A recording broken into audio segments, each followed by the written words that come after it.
ఈరోజు ముచ్చర్ల దగ్గర భూసేకరణకు సంబంధించి ఈరోజు అక్కడ ఫార్మాసిటీతో పాటు అలైడ్ ఇండస్ట్రీస్ కోసం భూసేకరణ చేస్తున్నామని నోటిఫికేషన్లు ఇచ్చిండ్రు. కావాలంటే ఆ నోటిఫికేషన్ నేను అధికారులకు చెప్పి తెప్పిస్తాను.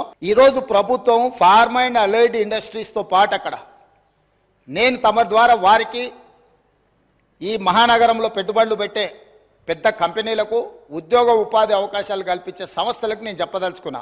అక్కడ skill university, young India skill university రేపు సాయంత్రం 4 గంటలకు ప్రారంభించబోతున్నాం. ఈ రోజు హైటెక్ సిటీ దగ్గర ఉన్న నేషనల్ అకాడమిక్ ఆఫ్ కన్స్ట్రక్షన్ NACని మేము అక్కడికి షిఫ్ట్ చేసి పెద్ద ఎత్తున స్కిల్ సెమీ స్కిల్డ్ అందరికీ నిరుద్యోగ యువకులకు నేర్పించాలి. అక్కడికి దాన్ని బదిలీ చేసి అక్కడ పెద్ద ఎత్తున వ్యవస్థను ఏర్పాటు చేయాలనుకుంటున్నాం.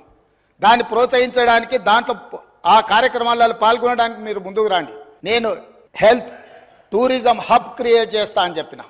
స్పోర్ట్స్ యూనివర్సిటీస్, ఈరోజు యువకులు గంజాయి అని డ్రగ్స్ అని ఉద్యోగ ఉపాధి అవకాశాలు దొరకక వ్యసనాలకు లోనయ్యి తప్పుదోవ పడుతున్నారు. కాబట్టి తెలంగాణ సమాజంలో ఉన్న లక్షలాది మంది నిరుద్యోగ యువకులకు ఒక సాంకేతిక నైపుణ్యం నేర్పించి ఈ రాష్ట్రం ఈ దేశంలోనే కాదు మిడిల్ ఈస్ట్ కంట్రీస్ నుంచి వివిధ దేశాలకు వెళ్ళి ఉద్యోగ ఉపాధి అవకాశాలు పొందాలి అని చెప్పి అక్కడ స్కిల్ యూనివర్సిటీతో పాటు ఇతర దానికి సంబంధించిన నైపుణ్యం కలిగిన విద్యా అవకాశాలు కల్పించే యూనివర్సిటీలకు నేను అక్కడ అవకాశం ఇస్తా అని చెప్పిన అధ్యక్ష. అదేవిధంగా హెల్త్ టూరిజం, ఈరోజు భారతదేశంలో ముఖ్యంగా హెల్త్ సిటీగా డెవలప్ అయిన హైదరాబాద్కి వేలాది మంది ఇక్కడికి రావాలనుకుంటున్నారు అధ్యక్ష.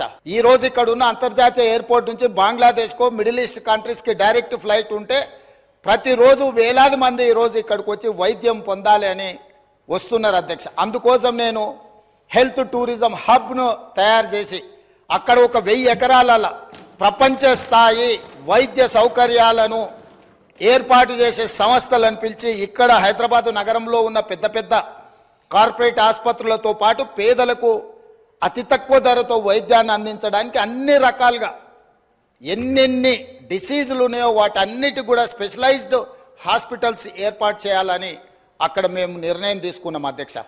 అదేవిధంగా స్పోర్ట్స్ అండ్ గేమ్స్, చిన్న చిన్న దేశాలు ఒలింపిక్స్ లాంటి పోటీలలో వాళ్ళు ఎన్నో పథకాలు తీసుకెళ్తారు. ఒకనాడు ఏషియన్ గేమ్స్ గచ్చిపల్లిలో మనం నిర్వహించుకున్నాం అధ్యక్ష. అంతర్జాతీయ స్థాయిలో ఆటల పోటీలు నిర్వహించుకున్న హైదరాబాద్ రాష్ట్రము తెలంగాణ ఈరోజు ఆనాడు నిర్మించిన ఇన్ఫ్రాస్ట్రక్చర్ని ఈరోజు మనము అసలు ఎలాంటి ఉపయోగం లేకుండా నిరుపయోగంగా తాగుబోతులకు అడ్డాగా ఈ స్టేడియంలన్నీ మారుతున్నాయి.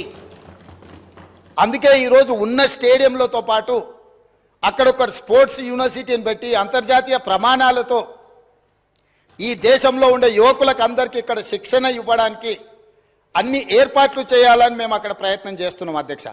ఇవాళ యువకులకును క్రీడల వైపు ప్రోత్సహించాలన్న ఆలోచనతో అక్కడ ఒక స్పోర్ట్స్ యూనివర్సిటీ, ఒక స్పోర్ట్స్ హబ్ చేయాలనుకుంటున్నాం అధ్యక్ష. అంతర్జాతీయ ప్రమాణాలతో క్రికెట్ నిర్వహించడానికి అక్కడ ఒక స్టేడియం నిర్మించడానికి BCCIతో నేను మాట్లాడిన అధ్యక్ష.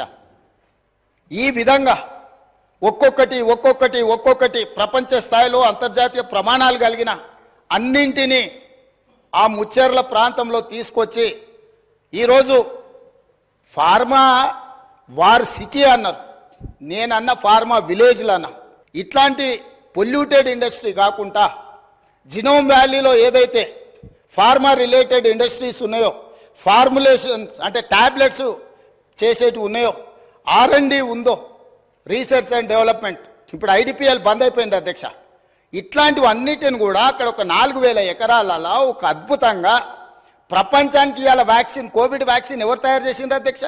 ప్రపంచంలో 4 వ్యాక్సిన్లు ఉంటే 3 వ్యాక్సిన్లు మనం తయారు చేసినాం అధ్యక్ష. భారతదేశంలో 4 వ్యాక్సిన్లు వస్తే 3 మన దగ్గర ఉన్నాయి, ఒకటి పూణే నుంచి వచ్చింది అధ్యక్ష. అదేవిధంగా మా మిత్రుడు శ్రీధర్ బాబు గారు ఉన్నారు. ఇవాళ ఆర్టిఫిషియల్ ఇంటెలిజెన్స్ ఈరోజు ప్రపంచాన్నే ఏలుతుంది.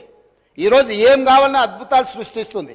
ఆర్టిఫిషియల్ ఇంటెలిజెన్స్ ఈరోజు అగ్రికల్చర్కి అగ్రికల్చర్ కూడా మొత్తం దాన్ని అనుసంధానం చేసి ఇతర వృత్తులకు అనుసంధానం చేసి ఈరోజు ప్రపంచం అంతా IT రంగం నుంచి ఆర్టిఫిషియల్ ఇంటెలిజెన్స్ అటువైపు వెళ్తున్నది అధ్యక్ష. అక్కడ 200 ఎకరాల ఒక ఆర్టిఫిషియల్ ఇంటెలిజెన్స్ హబ్ను పెట్టి ప్రపంచ స్థాయిలో పేరుగాంచిన సంస్థలను అక్కడ తీసుకొచ్చి అక్కడ ఏర్పాటు చేయాలని మేము ప్రయత్నం చేస్తున్నాం అధ్యక్ష. రోజుకు 18 గంటల అధికారులను సమన్వయం చేసుకుంటూ ప్రపంచంలో ఉన్న ప్రతి ఒక్కరిని మేము సంప్రదిస్తూ ముందుకెళ్తున్నాం.